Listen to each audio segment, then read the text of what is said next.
नमस्ते माझ्या सर्व बालमित्र मैत्रिणींना केदार काकाचा नमस्कार। आज आपण महाभारतामधली एक गोष्ट ऐकणार आहोत आणि ती गोष्ट आहे भीमाची। आपल्याला पांडवांची नावं माहिती असतील, युधिष्ठिर, अर्जुन, भीम, नकुल आणि सहदेव। हे पांडव जे होते, ह्या पांडवातला भीम जो होता, हो ज्याला बलशाली भीम असं म्हटलं जातं, त्या भीमाची कथा आपण आज ऐकणार आहोत आणि त्या कथेचं नाव आहे भीमाचे गर्वहरण। अतिशय सुंदर अशी ही कथा आहे। भीम खूप बलशाली होता हे आपल्या सर्वांना माहिती असेल।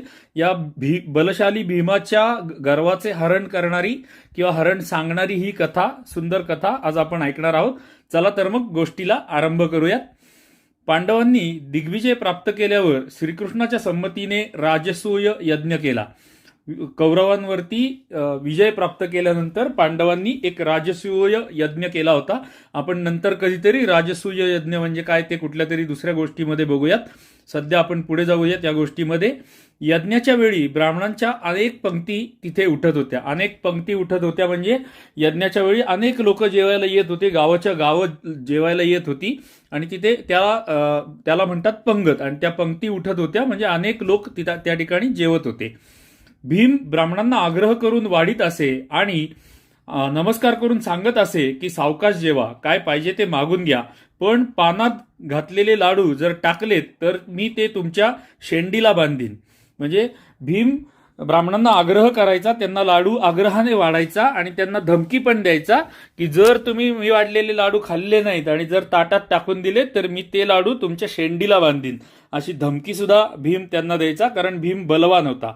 पुढे भीमाच्या या आग्रहाचा विपरीत परिणाम झाला। ब्राह्मण भीतीमुळे पोटभर जेवेनासे झाले आणि पर्यायाने ते उपाशी राहू लागले। म्हणजे भीम धमकी देतो आहे हे बघून ब्राह्मणांना भीती वाटली आणि त्यांनी उपाशी राहायला सुरुवात केली। त्यांना हवे असताना सुद्धा त्यांनी लाडू घ्यायला नकार द्यायला सुरुवात केली आणि त्यांना जेवायला बसायची भीमाच्या समोर भीती वाटायला लागली। घाबरून घाबरून ते लोक जेवत होते, त्यामुळे भोजनाचे समाधान कोणाच्याही चेहऱ्यावर दिसेना। श्रीकृष्णांना हे समजले की आपल्याकडे लोक येत आहेत, जेवतायत, पण पोटभर जेवल्याचं समाधान काही कोणाला मिळत नाहीये हे श्रीकृष्णांच्या लक्षात आलं। आणि मग श्रीकृष्णांनी भीमाला बोलावले आणि सांगितले की अनेक लोक येथून जेवून जात आहेत, परंतु गंधमादन नावाचे ऋषी आपल्याकडे जेवायला अजूनही आलेले नाहीत। म्हणजे श्रीकृष्णांनी भीमाला सांगितलं की आपल्याकडे एवढे सारे लोक येऊन जेवून जात आहेत, पण गंधमादन नावाचे जे ऋषी आहेत ते अजूनही आपल्याकडे जेवायला आलेले नाहीत, तर तू जा आणि त्यांना बोलावून आण, त्यांना आपल्याकडे जेवायला बोलावून आण। भीमाने आपली गदा उचलली आणि तो तोऱ्यात चालू लागला। काही अंतर चालून गेल्यावर त्याला समजले की पर्वताच्या पलीकडे गंधमादन ऋषी राहतात। पर्वत ओलांडून पलीकडे जात असताना त्याला वाटेत एक म्हातारा वानर शेपटी रस्त्यामध्ये पसरून पडलेला दिसला। भीम गंधमादन ऋषींना बोलवायला निघालेला होता। कामाला निघाले असताना शेपटी ओलांडून जाणे इष्ट नाही असे त्यांना वाटले, म्हणून भीमाने जरा ओरडून म्हटले, हे वानरा, तुझी शेपटी जरा बाजूला कर, मला पुढे जायचे आहे। आणि तो म्हणाला, मी आता तो वानर भीमाला म्हणाला की मी आता म्हातारपणामुळे हालचाल करू शकत नाही, तरी तू स्वतःहून माझी शेपटी उचल आणि बाजूला कर आणि तुला जायचं तिथे जा। आता प्रसंग डोळ्यासमोर आणा।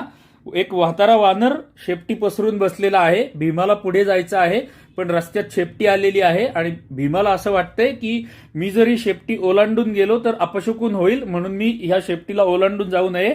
आणि म्हणून स्वतःच्या शक्तीचा, बलाचा अहंकार करून भीम त्या वानराला म्हणतोय, ए वानरा, तुझी शेपटी बाजूला घे, असं तो सांगतोय। आणि वानर त्याला म्हणतोय, मी एवढा म्हातारा झालोय की आता मला माझी शेपटी स्वतःला हलवता येत नाहीये, तूच एक काम कर, तूच माझी शेपटी उचल, बाजूला कर आणि पुढे निघून जा।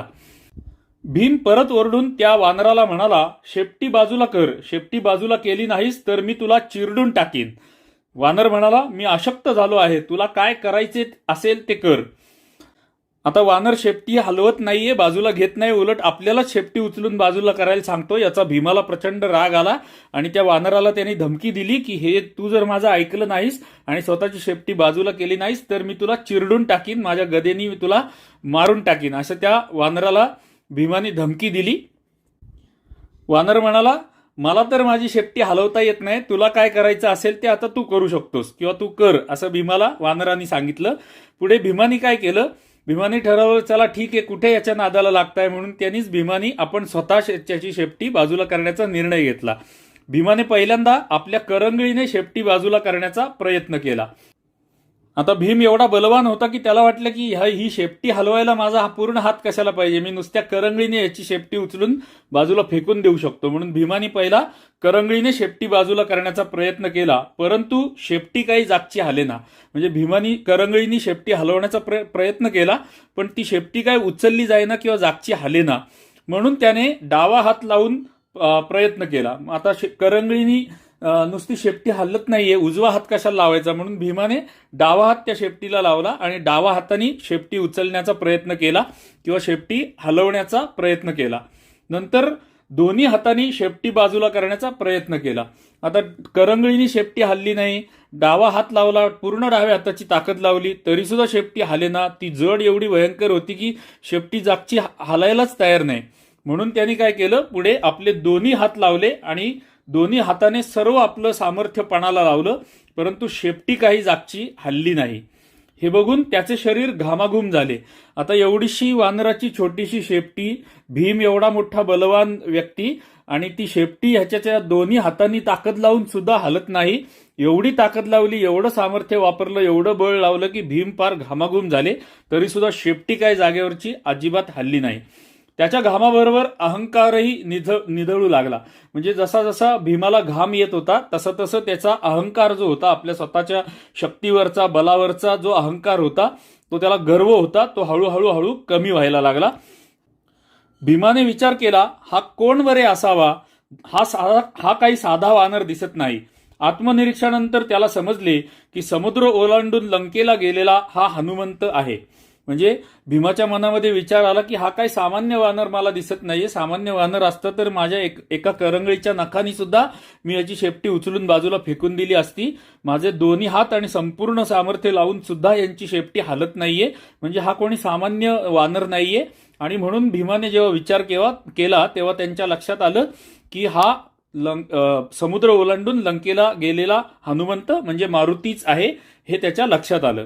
पुढे यानेच सीतेचा शोध लावला होता. म्हणजे याच हनुमानाने किंवा मारुतीने सीतेचा शोध लावला होता आणि लंका दहन केली होती. रामाचा एकनिष्ठ भक्त हाच वानर आहे, हाच हनुमंत आहे, हे भीमाच्या लक्षात आले. भीमाने हनुमंतांना वाकून नमस्कार केला आणि नम्रतेने म्हटले, आपल्या शक्तीपुढे मी कोणीच नाही, माझ्यावर कृपा करा आणि आपली शेपटी बाजूला करा. आता भीमाच्या हे सगळं लक्षात आल्यानंतर भीम साहजिकच आहे की नतमस्तक झाला त्यांच्यासमोर, हनुमंतासमोर, मारुतीसमोर नतमस्तक झाला आणि नम्रतेने म्हणाला की मी आपल्या शक्तीपुढे माझं बळ काहीच नाहीये, माझ्यावरती कृपा करा आणि कृपया आपली शेपटी बाजूला करा. आपले बलाढ्य रूप पाहायची मला फार इच्छा आहे. मारुतीने प्रसन्न होऊन भीमाची इच्छा पूर्ण केली आणि त्याला आपले बलाढ्य आणि खरे स्वरूप दाखवले. भीमाने मारुतीचा आशीर्वाद घेतला आणि पुढे गंधमादन ऋषींकडे गेला. त्यांना घेऊन तो यज्ञाच्या ठिकाणी आला व त्यांना भोजन देऊन तृप्त केले. अशा प्रकारे श्रीकृष्णाने भोजन प्रसंगाच्या निमित्ताने भीमाच्या शक्तीचे गर्वहरण केले. आणि इथे आपली गोष्ट संपते. भीमाच्या गर्वहरणाची गोष्ट आपल्याला इथे संपते. आणि आता या गोष्टीतून आपल्यासाठी बोध काय आहे, तर बोध बघा, कोणालाही काही द्यायचे असेल तर ते प्रेमाने द्यावे. कोणालाही जर आपल्याला कुठलीही भेटवस्तू द्यायची असेल तर ती त्याला प्रेमाने द्यायला पाहिजे. कोणालाही जर आग्रह करायचा असेल तर प्रेमाने आग्रह करायला पाहिजे. आग्रह करताना धाक दाखवू नये. कोणालाही जेवणाचा किंवा इतर कोणत्याही गोष्टीचा, कुठलीही गोष्ट करण्याचा आग्रह करताना कोणालाही धाक कधीही दाखवू नये आणि केव्हाही आपल्या सामर्थ्याचा गर्व करू नये. केव्हाही आपल्या सामर्थ्याचा गर्व करू नये. हा सुंदर बोध आपल्याला या महाभारतामधल्या भीमाच्या गर्वहरण नावाच्या कथेमधून मिळाला. आशा करतो की तुम्हाला ही पण कथा आवडली असेल आणि तुम्ही ही मालिका ऐकत राहाल. यापुढे येणाऱ्या सुद्धा गोष्टी तुम्ही ऐकाल आणि यापूर्वीच्या सुद्धा 2 गोष्टी तुम्ही ऐकाल. जर तुम्ही यापूर्वीच्या 2 गोष्टी ऐकल्या नसतील तर कृपया आपल्या चॅनलच्या नावाला क्लिक करा. आतमध्ये प्लेलिस्ट सेक्शनमध्ये गेलात तर तिथे आपण बाल संस्कार गोष्टी नावाची एक सुंदर प्लेलिस्ट बनवलेली आहे आणि या प्लेलिस्टमध्ये या सगळ्या गोष्टी मी ऍड करत आहे. यापूर्वीच्या 2 गोष्टी, ही गोष्ट आणि ह्याच्या पुढे येणाऱ्या सर्व गोष्टी सुद्धा याच प्लेलिस्टमध्ये ऍड होणार आहेत. त्यामुळे या प्लेलिस्टचा सर्व बालगोपाळांनी अवश्य लाभ घ्या, ही विनंती आहे. चला तर मग भेटूया लवकरच पुढच्या सुंदर गोष्टीला घेऊन. तोपर्यंत आपल्या सगळ्यांना नमस्ते, जय हिंद, वंदे मातरम, जय श्रीराम.